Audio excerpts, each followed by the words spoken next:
Last ক্লাসে আমরা হচ্ছে অবস্থান ভেক্টর শিখছিলাম এবং দ্বিমাত্রিক স্থানাঙ্ক ব্যবস্থায় অবস্থান ভেক্টরকে কিভাবে প্রকাশ করতে হয়, তার মান কত হবে, দিক কত হবে, এই জিনিসগুলো আমরা গত ক্লাসে শিখছিলাম।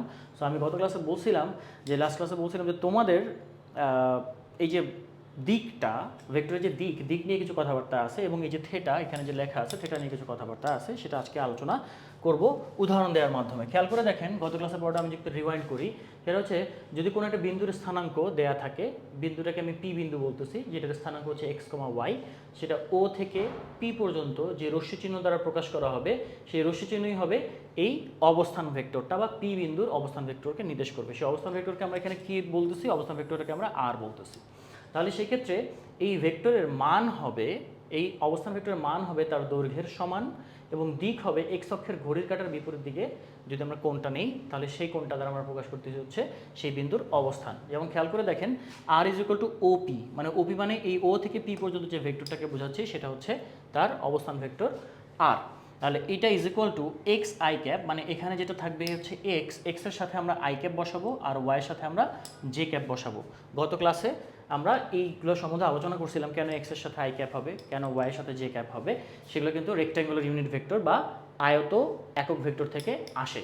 তো সেটা তোমরা যারা এখনও পর্যন্ত দেখো নাই, গত ক্লাসের ভিডিওটা আমি লিঙ্কটা ডিসক্রিপশনে দিয়ে দিব, তোমরা দেখে নিও, ঠিক আছে। তো এইখানে এখন দেখেন, পরে বলা হচ্ছে যে এই যে ভেক্টরটা আমরা পাইলাম, সেই ভেক্টরের মান কত পাচ্ছি, √(x² + y²।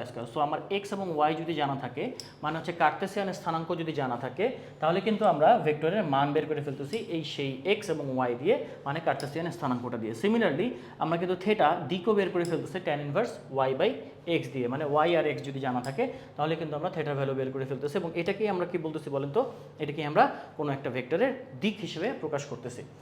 সো আমি বলছিলাম গত ক্লাসেই যে এইখানে যে আমরা এক্স কে এবং ওয়াই মানে কোনো একটা বিন্দুর স্থানাঙ্ক যখন আমরা প্রকাশ করতেছি, এইটাকে বলতেছি হচ্ছে আমরা কার্তেসিয়ান স্থানাঙ্ক। আবার সেইটাকে যদি আমি আর কমা থেটা বলি, এটাকে আমরা বলি হচ্ছে কি বলেন তো, পোলার স্থানাঙ্ক। কি বলি বলা হয়, এটাকে বলা হচ্ছে পোলার কোঅর্ডিনেট সিস্টেম বা পোলার স্থানাঙ্ক, পোলার স্থানাঙ্ক বলা হচ্ছে। আর এটাকে বলা হচ্ছে কার্তেসিয়ান স্থানাঙ্ক, এটাকে বলা হচ্ছে কার্তেসিয়ান স্থানাঙ্ক বা কার্তেসিয়ান কোঅর্ডিনেট সিস্টেম, কার্তেসিয়ান স্থানাঙ্ক বা কার্তেসিয়ান কোঅর্ডিনেট সিস্টেম বলা হচ্ছে, ঠিক আছে। এই যে এক্সকে তোমরা জানো ভুজ বলা হয় আর ওয়াইকে তোমরা জানো হচ্ছে কোটি বলা হয়। সিমিলারলি পোলার স্থানাঙ্কতে আরকে বলা হয় হচ্ছে মডিউলাস আর থেটাকে বলা হয় হচ্ছে আর্গুমেন্ট। কি বলা হয়, আরকে বলা হয় হচ্ছে মডিউলাস এবং থেটাকে বলা হচ্ছে আর্গুমেন্ট। তার মানে আমরা যেইটার কথা বলতেছিলাম, পোলার স্থানাঙ্ক, যেই আর এবং থেটা আমার আসলে ভেক্টরের মান এবং দিককে নির্দেশ করে, সেটা ম্যাথামেটিক্সের ভাষায় সেই জিনিসটাকে আমরা কি বলতেছি, আরকে যেটাকে আমরা মান বলি ভেক্টরের, সেটা আসলে ম্যাথামেটিক্সে মডিউলাস। দেখেন, খেয়াল করে দেখেন আমরা এখানে কি ইউজ করতেছি, মডিউলাস ইউজ করতেছি। তো এইভাবে মনে রাখতে পারেন যে মানটাই আসলে কোনো পোলার স্থানাঙ্ক ব্যবস্থায় মডিউলাসকে বোঝায় এবং থেটা কাকে বোঝায়, আর্গুমেন্টকে বোঝায়, ঠিক আছে। তো এখানে আমরা কিছু এক্সাম্পল দেখতে চাইছিলাম, যে আমরা এক্সাম্পল যদি ওয়ান দেখি, আমি 4টা এক্সাম্পল তোমাদেরকে করে দেখাবো। দেখেন এক্সাম্পল 1, এই 1 এক্সাম্পলে আমি একটা পয়েন্ট নিলাম, পি পয়েন্ট নিলাম, যেই পয়েন্টের স্থানাঙ্ক হচ্ছে 3,4। এটা গত ক্লাসেও দেখাইছি, আমি আরেকবার করে দেখাচ্ছি, ঠিক আছে, 3,4। সো এই জায়গায় আমরা যদি ভ্যালুটা বের করতে চাই, মানে ভেক্টরটাকে যদি লিখতে চাই, তাহলে আমরা লিখবো হচ্ছে পি ভেক্টর, মানে ও পি ভেক্টর, যেটাকে আমরা আর ভেক্টরও বলতে পারি, কারণ অবস্থান ভেক্টরটাই হচ্ছে আর এবং সেটাকে আমরা ও পি বলতেছি যদি পি বিন্দু হিসেবে সেটাকে বলা থাকে। তাহলে এইটা আমরা কি বলতে পারি, 3, এক্সের ভ্যালু কত 3 আই ক্যাপ প্লাস ওয়াইয়ের জায়গায় কি আছে 4 জে ক্যাপ। এটার মান কি হবে, মডিউলাস যেটাকে আমরা বলতেছি, সেটা হচ্ছে মডিউলাসটাই হবে তার ভেক্টরের মান। এটা হবে √3² প্লাস 4² ইজ ইকুয়াল টু হচ্ছে 5। আর এখানে থেটা যদি আমরা বের করতে চাই, তাহলে কি হবে বলেন তো, দিক, মান এবং দিক যদি বের করতে চাই, তাহলে tan ইনভার্স y/x দিয়ে বের করব। তাহলে tan ইনভার্স আমরা এখানে বের করব হচ্ছে 4/3 দিয়ে, tan ইনভার্স 4/3 দিয়ে। এটা আপনারা সবাই একটু ক্যালকুলেটর হাতে নেন, ক্যালকুলেটর হাতে নিয়ে একটু বের করে দেখেন যে tan ইনভার্স 4/3 এর ভ্যালু কত আসে। আমিও বের করছি, সবাই একটু কষ্ট করে বের করেন।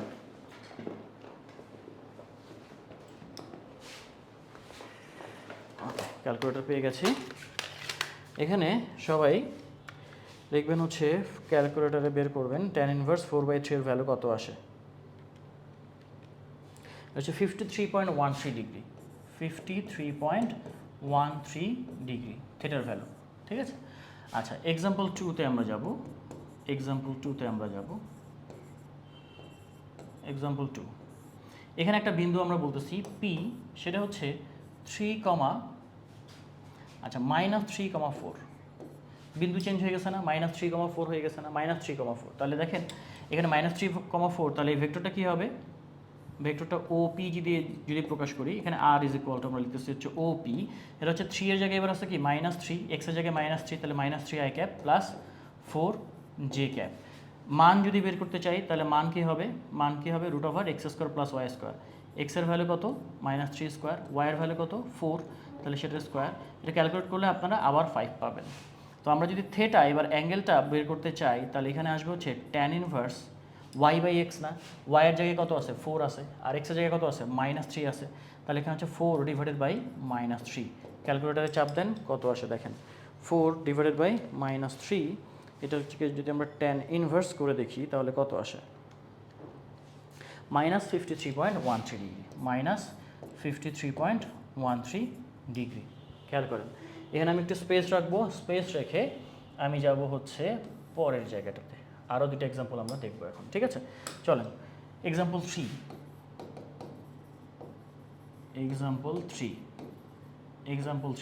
3তে আমি হচ্ছে যে বিন্দুটাকে নিব সেটা হচ্ছে -3, -4 একটা বিন্দু নিব। কোন বিন্দু নিচ্ছি খেয়াল করে দেখেন, পি হচ্ছে -3, -4 একটা বিন্দু নিচ্ছি। তাহলে এখানে আমাদের অবস্থান ভেক্টরটা ওপি দাঁড়াচ্ছে কি খেয়াল করেন তো, ওপি দাঁড়াচ্ছে হচ্ছে -3i ক্যাপ, কারণ এক্সের জায়গায় এবার -3 আছে, ওয়াইয়ের জায়গায় -4 আছে।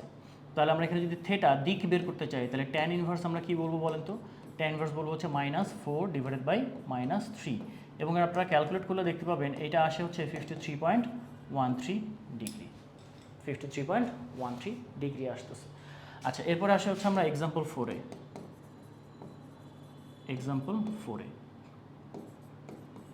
এক্সাম্পল 4-এ কি বলতেছে খেয়াল করেন, এটাকে নিব আমরা হচ্ছে -3, -4 নেব, -3 তো আগে নিয়েছি আমরা, তাই না। তাহলে এটাকে নিব হচ্ছে 3, -4, এটা আপনারা ক্যালকুলেট করেন। আচ্ছা এখানে ম্যাগনিটিউডটা বের করা হয়নি তাই না, এটা একই আসবে, বুঝতেই পারতেছেন আমরা, -3² প্লাস -4² ইজ ইকুয়াল টু এটা 5ই আসবে, ওকে। আচ্ছা এইটার জন্য আমরা ভেক্টরটাকে যদি লিখি আর ইজ ইকুয়াল টু হচ্ছে O P is equal to কী লিখবো বলেন তো, 3i cap plus -4j cap, বা এটাকে আমরা সুন্দর করে লিখতে পারি 3i ক্যাপ -4j ক্যাপ। এটার ম্যাগনিটিউড যদি বের করতে চাই একই রকম ভ্যালু আসবে, সবাই বুঝতে পারতেছেন, 3² প্লাস -4² ইজ ইকুয়াল টু আসবে হচ্ছে 5। থেটার ভ্যালু যদি আমরা বের করতে চাই তাহলে থেটা আসবে হচ্ছে tan ইনভার্স 4/3, এবং ক্যালকুলেটারে চাপ দিলে দেখবেন এটা আসে -53.13 ডিগ্রি। তাহলে কেন একই রকম ভ্যালু নিয়ে আমি বারবার একই ম্যাথটা করলাম, আপনারা বুঝতেই পারতেছেন। দেখেন এই যে আমরা 3,4 যে বিন্দু সেটা ডেফিনেটলি -3,4 বিন্দু না, তাই না। আবার এখানে খেয়াল করেন সবগুলোর ম্যাগনিটিউড বা মান কিন্তু কি আসছে, সেম আসছে, 5 আসছে, 5 আসছে, 5 আসছে। তার মানে আমার অরিজিন থেকে সবসময় একই রকম ডিস্টেন্সে যেতে হচ্ছে না, খেয়াল করে দেখেন তো। অরিজিন থেকে এটা হচ্ছে এক্স অ্যাক্সিস, এটা হচ্ছে ওয়াই, এটা হচ্ছে -x বা -x, আর এটাকে বলছে হচ্ছে -y অ্যাক্সিস। খেয়াল করেন এই যে আমরা 3,4 বিন্দুটা, এটার জন্য যে অ্যাঙ্গেলটা আসছে 53.13 ডিগ্রি, দেখেন তো আপনারা -3, -4 বিন্দুর জন্য একই অ্যাঙ্গেল আসছে না। তাহলে কিভাবে সম্ভব যে দুইটা আলাদা আলাদা বিন্দুর জন্য আমাদের মান তো একই আসছে প্লাস দিকও একই আসছে, এটা কি সম্ভব? আমরা একটু এই জন্য ফিগারে ড্র করে দেখব যে এটা আদৌ আসলে সম্ভব কিনা। চলেন 3,4কে যদি আমরা চিন্তা করি তাহলে এই বরাবর আমরা 3 ইউনিট যাব, আর এই বরাবর আমরা 4 ইউনিট যাব, তাহলে আমরা কাকে পাচ্ছি, 3,4 বিন্দুটাকে পাচ্ছি। এটা হচ্ছে 3,4 বিন্দুটা। তাহলে এখানে আমাদের অবস্থান ভেক্টরটা হচ্ছে এইটা, আমাদের অবস্থান ভেক্টরটা হচ্ছে এই বিন্দুটা। তাহলে এই অবস্থান ভেক্টরের আমাদের কেন্দ্র থেকে যে দূরত্ব সেটাকে আমরা বলছি তার মান, তাই না, 5। খেয়াল করে দেখেন মান কত আসছে, 5 আসছে। তার মানে মূল বিন্দু থেকে ওই বিন্দুর দূরত্বটা হচ্ছে 5, তার দৈর্ঘ্যের সমান, বা এটাই ভেক্টরের মান, এবং ম্যাথমেটিক্সের ভাষায় এটাকে আমরা বলছি হচ্ছে modulus of that point. So এই পয়েন্টটাতে আমি আসছি, অ্যাঙ্গেলটা এবার খেয়াল করে দেখেন, অ্যাঙ্গেলটা কত ডিগ্রি বলেন তো? আসছে হচ্ছে 53.13 ডিগ্রি আসছে। এক্স অক্ষের ধনাত্মক দিকের সাথে আমরা ঘড়ির কাঁটার বিপরীত দিকে কতটুকু গেছি? 53.13 ডিগ্রি গেছি। তাহলে আমরা এই বিন্দুটাকে আসলে পাওয়া যাবে 53.13 ডিগ্রি অ্যাঙ্গেলে। যদি 5 মিটার যাওয়া যায় বা 5 ইউনিট যাওয়া যায় তাহলে 3,4 বিন্দুটাকে পাওয়া যায়। কিন্তু যদি আমরা -3,-5 এর কথা একটু চিন্তা করে দেখি, -3,-5 কি বলতেছে খেয়াল করে দেখেন, সরি -3,-4 এই বিন্দুটা এক্সাম্পল 3 যেটা, এই বিন্দুটার জন্যও কিন্তু একই কোণ আসছে, এই বিন্দুটার জন্য কিন্তু একই কোণ আসছে, কিন্তু বিন্দুটা আসলে কোনটা দেখেন, এদিকে আসবো 3 ইউনিট, এদিকে আসবো হচ্ছে 4 ইউনিট। তাহলে বিন্দুটা হবে মোটামুটি এরকম একটা জায়গায় একটা বিন্দু হবে, এটা হচ্ছে -3,-4 পয়েন্টটা, তাই না? তাহলে এটার পজিশন ভেক্টরটা কি হবে? From the origin towards the point, from the origin towards the point. তাহলে মূল বিন্দু থেকে ওই পয়েন্ট পর্যন্ত হচ্ছে অবস্থান ভেক্টরটা। তাহলে এইদিকে 5 একক গেলে 3,4 কে পাওয়া যায়, কিন্তু এইদিকে 5 একক গেলে -3,4 কে পাওয়া যায়। সো আমাদের অ্যাঙ্গেলটা আসছে কতটুকু খেয়াল করে দেখেন তো, অ্যাঙ্গেলটা কিন্তু সেম আসছে 53.12 ডিগ্রি। সো এইটা বেসিকলি হচ্ছে ঘড়ির কাঁটার বিপরীত দিকে এই এক্স অক্ষের সাথেই এই অ্যাঙ্গেলটা হচ্ছে 53.13 ডিগ্রি। এই অ্যাঙ্গেলটা হচ্ছে কি বলেন তো? 53.13 ডিগ্রি। সো এটাও 53.13 ডিগ্রি, এটাও কি আসছে? 53.13 ডিগ্রি আসছে, কারণ এই দুটা কোণই ঘড়ির কাঁটার বিপরীত দিকে এবং এক্স অক্ষের সাথে। এটা এক্স অক্ষের ধনাত্মক দিকের সাথে, এটা এক্স অক্ষের ঋণাত্মক দিকের সাথে। তো আমাদেরকে এটা কিন্তু বুঝতে হবে যে আসলে দিকের মানটা সেম আসছে, 53.13 ডিগ্রি আসছে, এই 53.13 ডিগ্রি দুটা কিন্তু সেম না, দুটো কিন্তু সেম না। এটাকে যদি আমি 53.13 ডিগ্রি বলি, এই থেটাকে যদি আমি 53.13 ডিগ্রি বলি, এটা হচ্ছে আমাকে বলে দিতে হবে কার সাথে? With the positive x axis counter clockwise. কি বলতেছি? With the positive x axis, ধনাত্মক এক্স অক্ষের সাথে ঘড়ির কাঁটার বিপরীত দিকে 53.13 ডিগ্রি। আবার বলতেছি, ঘড়ির কাঁটার ধনাত্মক দিকের সাথে, সরি এক্স অক্ষের ধনাত্মক দিকের সাথে ঘড়ির কাঁটার বিপরীত দিকে 53.13 ডিগ্রি কোণে যদি আমি 5 একক যাই তাহলে 3,4 বিন্দুকে পাওয়া যাবে। এটা হচ্ছে আমাদের মান এবং দিক প্রকাশ করতেছে 3,4 বিন্দুর অবস্থান ভেক্টরের। আবার যদি আমরা এই বিন্দুর কাছে আসতে চাই, আমরা যদি এই এক্স অক্ষকে রেফারেন্স ধরে বলি বা ধনাত্মক এক্স অক্ষকে রেফারেন্স ধরে বলি, তাহলে কিন্তু আমরা আরও একটা অন্য ডিফারেন্ট কোণ বলতে পারি যে ঘড়ির কাঁটার বিপরীত দিকে এক্স অক্ষের ধনাত্মক দিকের সাথে যদি আমি পুরা কোণটা চলে আসি, তাহলেও কিন্তু আমি কোথায় চলে আসলাম বলেন তো? এই যে এই দিকটা বা এই ভেক্টরের দিকটাকে প্রকাশ করতে পারলাম, এই ভেক্টরের দিকটাকে প্রকাশ করতে পারলাম। তাহলে সেই ক্ষেত্রে এইটা -3,4 বিন্দুর জন্য আমরা বলতে পারি যে পুরাটা 180 ডিগ্রি প্লাস আরও 53.13 ডিগ্রি যদি আপনি যান এবং 5 একক দূরত্বে যান তাহলে -3,4 বিন্দুকে পাবেন। আবার বলতেছি, খেয়াল করে দেখেন কি বলতেছি, যদি আমরা ঘড়ির কাঁটার বিপরীত দিকে কার সাথে? ধনাত্মক এক্স অক্ষের সাথে ঘড়ির কাঁটার বিপরীত দিকে 180 প্লাস 53.13 ডিগ্রি কোণে মূল বিন্দু থেকে 5 একক দূরত্বে যাই, তাহলে -3,4 বিন্দুকে পাবো। তাহলে -3,4 বিন্দুর অবস্থান ভেক্টরের মান হচ্ছে 5 একক এবং দিক হচ্ছে, খেয়াল করেন দিক কত বলেন তো? 180 প্লাস 53.13, সেটা হচ্ছে 233.13 ডিগ্রি। আমরা বলবো হচ্ছে with positive x axis and counter clockwise বা anti clockwise। কথা কি বোঝা যাচ্ছে? তাহলে আমরা এই অ্যাঙ্গেলটা 53.13 বললে কিন্তু কনফিউশনের ক্রিয়েট হবে। 53.13 এইটাও 53.13, 53.13 দুইটাই, কিন্তু দুইটা বিন্দুকে নির্দেশ করে। এই জন্য একটার জন্য যদি আমরা কোণের মান 53.13 ডিগ্রি বলি, তাহলে আরেকটার জন্য কোণের মানটা একটু আমরা সূক্ষ্মকোণ না বলে স্থূলকোণ বললে আমাদের জন্য বেটার হয়। সেই বেটার কোণটা কি? সেটা হচ্ছে 180-র সাথে যদি 53.13 যোগ করে বলি তাহলে 233.13, তাহলে এইটাকে আমরা আসলে 233.13 ডিগ্রিও বলতে পারবো, 233.13 ডিগ্রিও বলতে পারবো। এগুলোর শর্টকাট আমি একটু পরে বলে দিব, সমস্যা নাই। খেয়াল করেন এইবার কি দাঁড়াচ্ছে, এইবার আসতেছে হচ্ছে আমরা এই যে এক্সাম্পল 2 আর এক্সাম্পল 4 এর দিকে একটু তাকাই। এক্সাম্পল 2 এবং এক্সাম্পল 4 মান তো সবার সেম আসতেছে 5 একক করে, মান সবারই সেম আসতেছে 5 একক করে, কিন্তু এখানে খেয়াল করে দেখেন এইটার কোণটা হচ্ছে -53.13 ডিগ্রি এবং এটার অ্যাঙ্গেলটাও আসে কত -53.13 ডিগ্রি। তাহলে কি দুইটা একই বিন্দুকে বোঝাচ্ছে? কারণ মানও একই, দিকও একই, তাহলে কি বিন্দু দুইটা একই? কিন্তু বিন্দু দুইটা তো এক না, একটা -3,4 আর একটা 3,-4। তাহলে চলেন তো বিন্দু দুটোকে একটু ফাইন্ড আউট করি। -3,4 মানে হচ্ছে এক্স অক্ষের দিকে -3 একক যাব, ওয়াই অক্ষের দিকে 4 একক যাব, তাহলে আমরা বিন্দুটাকে মোটামুটি ফাইন্ড আউট করতে পারবো। এই বিন্দুটা হচ্ছে -3,4, এটা হচ্ছে কার্তেসিয়ান স্থানাঙ্ক ব্যবস্থায়, এটা হচ্ছে কার্তেসিয়ান স্থানাঙ্ক ব্যবস্থায়। এখন আপনারাই বলেন যে কোনো একটা কালার নিই, কালার চেঞ্জ করে নিই। হ্যাঁ, আপনারাই বলেন যে এইটার কোণটাকে আমরা কি বলবো? -53.13 ডিগ্রি এটা আসছে, এটা কারণ হচ্ছে এটা ঘড়ির কাঁটার বিপরীত দিকে, ঘড়ির কাঁটার বিপরীত দিকে। আগেরগুলো ঘড়ির কাঁটার দিকে ছিল, এই যে কাউন্টার ক্লকওয়াইজ ছিল, এই জন্য 53.13 আসছে। কিন্তু আমরা যখন ক্লক ওয়াইজ যাব, ঘড়ির কাঁটার দিকে যাব, তখন এই কোণটাকে আমরা বলবো হচ্ছে -53.13 ডিগ্রি।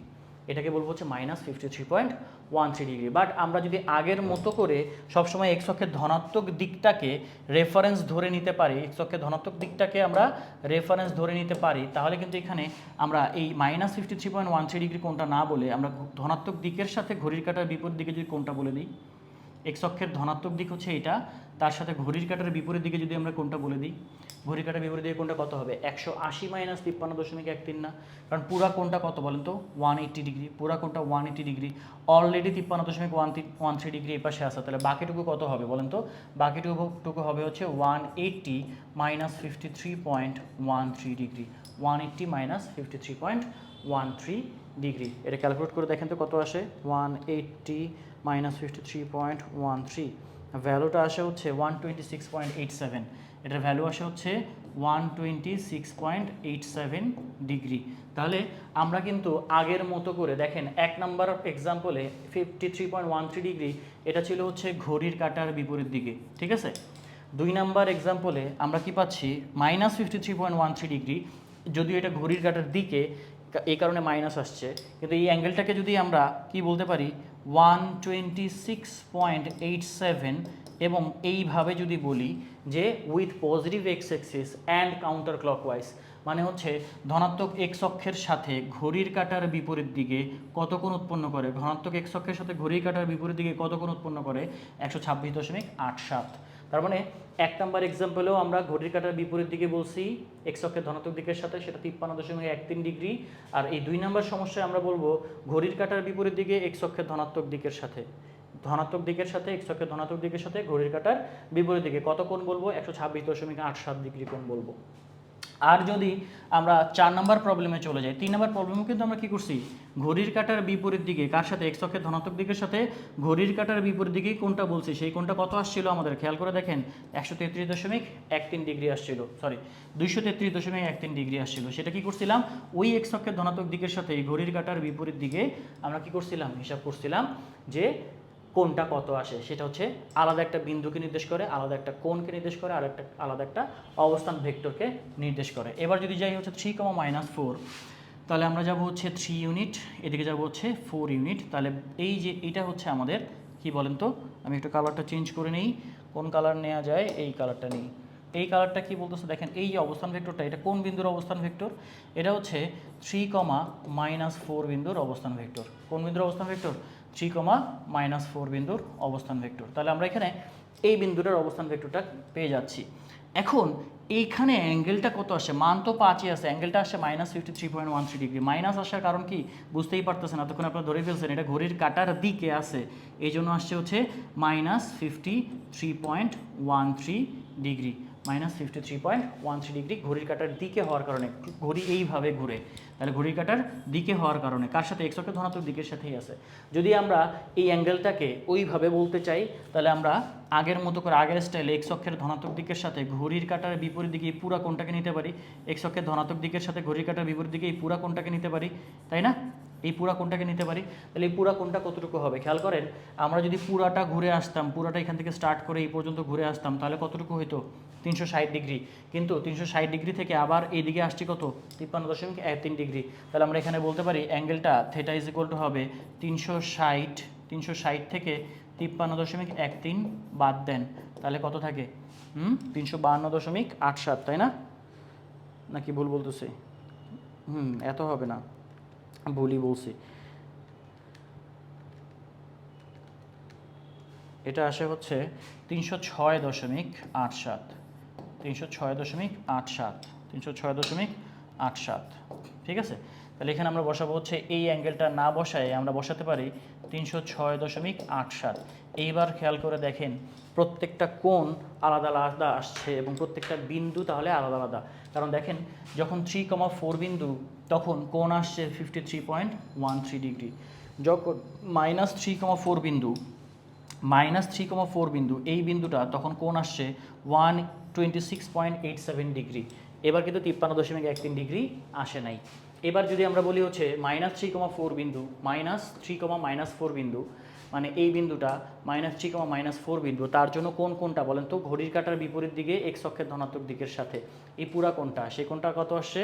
233.13 ডিগ্রি। এটা কিন্তু 53.13 ডিগ্রি না, 53.13 ডিগ্রি অবশ্যই, বাট এটা হচ্ছে এক্স অক্ষের ঋণাত্মক দিকের সাথে, ধনাত্মক দিকের সাথে না। কনফিউশন যেন ক্রিয়েট না হয়, আমরা সবসময় একটাই রেফারেন্স ইউজ করব। রেফারেন্সটা হবে এক্স অক্ষের ধনাত্মক দিক। রেফারেন্স কি হবে? এক্স অক্ষের ধনাত্মক দিক এবং তার সাথে ঘড়ির কাঁটার বিপরীত দিকে। রেফারেন্স কি হবে? এক্স অক্ষের ধনাত্মক দিকের সাথে সবসময় ঘড়ির কাঁটার বিপরীত দিকে কোণগুলোকে আমরা ধনাত্মক কোণ হিসেবে বলবো। এবার 4 নম্বর এক্সাম্পল দেখেন, 3,-4 বিন্দু, দ্যাট মিনস এই পয়েন্টটা এক্স অক্ষের ধনাত্মক দিকের সাথে ঘড়ির কাঁটার বিপরীত দিকে কত কোণ উৎপন্ন করে? 306.87। তাহলে তিনটা আলাদা আলাদা ভেক্টর, তিনটা আলাদা আলাদা অবস্থান ভেক্টর, যেগুলোর মান কিন্তু সবগুলোরই কত বলেন তো? 5, কিন্তু প্রত্যেকটার কোণ কিন্তু আলাদা আলাদা। প্রত্যেকটার কোণ কিন্তু কত কত আসছে বলেন তো? আলাদা আলাদা কোণ আসছে। প্রত্যেকটার অ্যাঙ্গেল আমাদের আসছে হচ্ছে ডিফারেন্ট 306.87।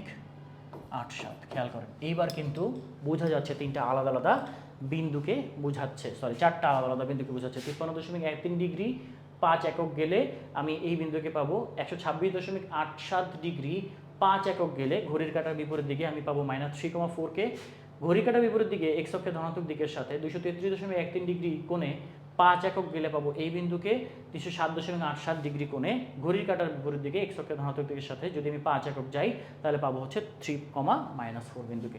তো এই এক্সাম্পলটা আমি গত ক্লাসে তোমাদেরকে দেখাতে পারিনি সময়ের অভাবে, কারণ ছোট ছোট করে ভিডিওগুলো করতে চাচ্ছিলাম, একদিনে খুব বেশি লোড বা প্রেশার দিতে চাচ্ছি না। সো আজকে আশা করি আমরা এই অ্যাঙ্গেলের ব্যাপারগুলো বুঝতে পারছি, মডুলাস বুঝতে পারছি, আর্গুমেন্ট বুঝতে পারছি, এবং কোনো একটা বিন্দুর যদি স্থানাঙ্ক দেওয়া থাকে তাহলে সেই বিন্দুর আমরা অবস্থান ভেক্টরটাকে লিখতে পারবো, সেই ভেক্টরের মানকে লিখতে পারবো এবং সেই ভেক্টরের দিককে লিখতে পারবো, এবং দিক কিভাবে বের করতে হয় আমরা এই এক্সাম্পল দিয়ে আশা করি সবাই বুঝতে পারছি। আমরা এই জিনিসটা যে শিখলাম, এই জিনিসটা কিন্তু শিখছি টোটালি কি বলেন তো? দ্বিমাত্রিক স্থানাঙ্ক ব্যবস্থায়। কোথায় শিখছি বলেন তো? দ্বিমাত্রিক স্থানাঙ্ক ব্যবস্থায় কোনো একটা বিন্দুর অবস্থান ভেক্টর, তাই না? এখন আমরা আজকে চেষ্টা করব যে ত্রিমাত্রিক স্থানাঙ্ক ব্যবস্থায়, আজকে না, আজকে পর্যন্তই থাক, আমরা ত্রিমাত্রিক স্থানাঙ্ক ব্যবস্থায় কোনো একটা বিন্দুর অবস্থান ভেক্টর আমরা নেক্সট ক্লাসে গিয়ে শিখব, ঠিক আছে? আজকে এইটুকু আমরা শুধু বুঝি যে কোনটা কিভাবে বের করতে হয়, এইটুকু পর্যন্তই থাক। নেক্সট ক্লাসে গিয়ে আমরা কি দেখব? ত্রিমাত্রিক স্থানাঙ্ক ব্যবস্থায় কোনো একটা ভেক্টরের বা কোনো একটা বিন্দুর অবস্থান ভেক্টর কীভাবে প্রকাশ করতে হয় এবং তার দিকগুলোকে কিভাবে প্রকাশ করলে আমরা বুঝতে পারবো, ঠিক আছে? সো দ্বিমাত্রিক পর্যন্ত আজকে শেষ করলাম, নেক্সট ক্লাসে ত্রিমাত্রিকে স্টার্ট করব। সো তোমরা একটু দয়া করে চ্যানেলটা একটু সাবস্ক্রাইব করে নাও, আমাদেরকে উৎসাহিত করো, পুরো ভিডিওগুলো দেখো, কমেন্ট করো, লাইক করো, শেয়ার করো। থ্যাংক ইউ, আল্লাহ হাফেজ।